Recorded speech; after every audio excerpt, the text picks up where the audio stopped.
died 7 months ago in a car accident. The other driver was speeding and weaving in and out of traffic like a maniac on the highway, ultimately hitting my baby girl. The driver died on impact, but she died 6 hours later in the hospital due to her injuries. My wife and I attend individual therapy, as well as marriage counseling. It's been extremely hard for both of us, but we have made considerable progress given the circumstances. We begged our son to get therapy and go to family counseling with us, but he refused. He's 19 and in college, so we can't force him to go. Our therapist gave us a list of warning signs to look out for, and he seemed to be coping well with the loss. We decided to let him grieve in his own way. The issue is my wife discovered a video my son made that went viral on TikTok.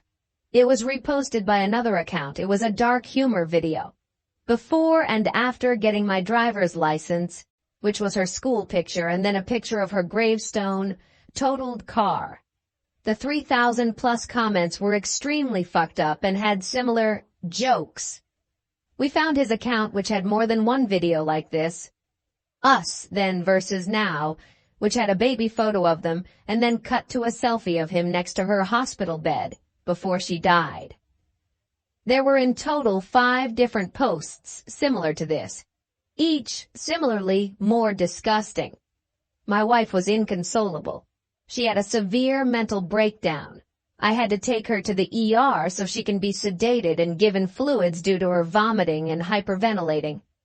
I confronted my son, who defended himself, saying he uses these videos to cope with her death. That dark humor is the way he grieves. I could barely look at him. I told him to pack his things and stay with his grandparents. He was angry and said we both need to move the fuck on and stop taking our grief out on him. It's been 2 weeks and my wife doesn't want to be anywhere near my son anytime soon. I can't say I disagree. It's been about giant 10 steps back for both our grieving process. Our son gone was supposed to be temporary, but my wife and I think it's time for him move into an off-campus student apartment to give us all some space and establish boundaries.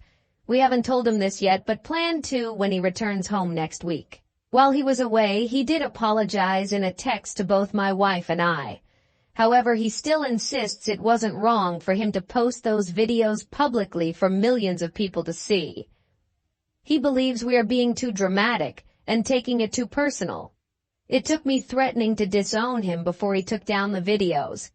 A few of my friends thinks we are going too far by essentially abandoning him and kicking him out of our home. They said to keep in mind he's still a stupid kid, and he's digging in his heels because he wants attention. We'll be paying for his rent, but he will have to cover the other costs himself, food, gas, since that's the most we can afford right now. He will have to get a part-time job while going to class. We still love our son, but neither of us can handle this right now for the sake of our marriage and mental health. Honestly, I think I need to put my wife first here, and if that means he needs to leave, then I'll do that for her. Plus, he's 19, turning 20 soon, so it's not like he's a child. Would I be the jerk? Update. Am I the jerk for kicking my son out for making dark humor TikToks about our daughter's death? Firstly, I'd like to send a sincere thank you to everyone who not only commented, but read my original post. This is a very dark and vulnerable time for my family. We are lost, confused, and battling with a grief that has consumed us so entirely it hurts to physically breathe most days.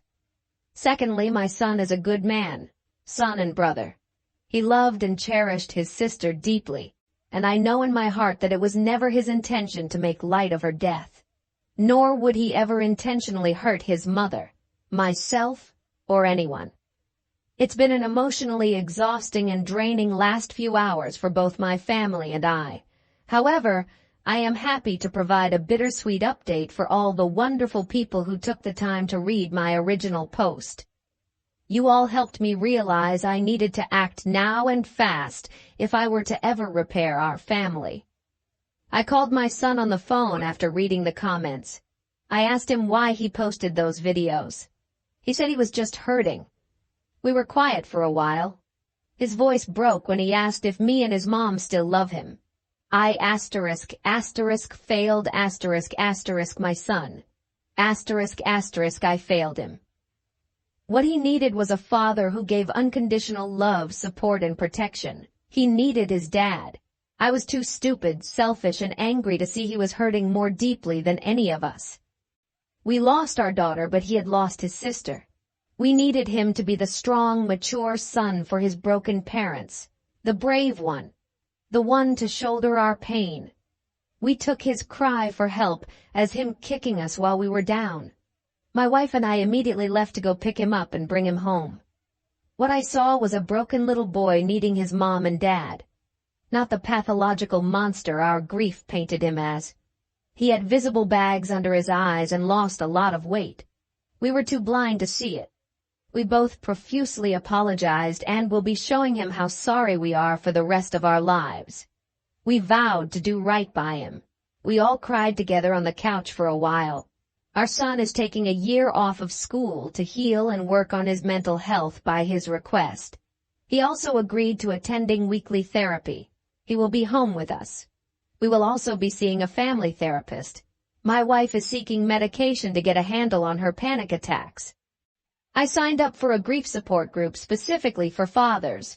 This is all just a start for a very long and difficult journey ahead of us. Thank you everyone for giving me a major kick in the ass and a wake-up call.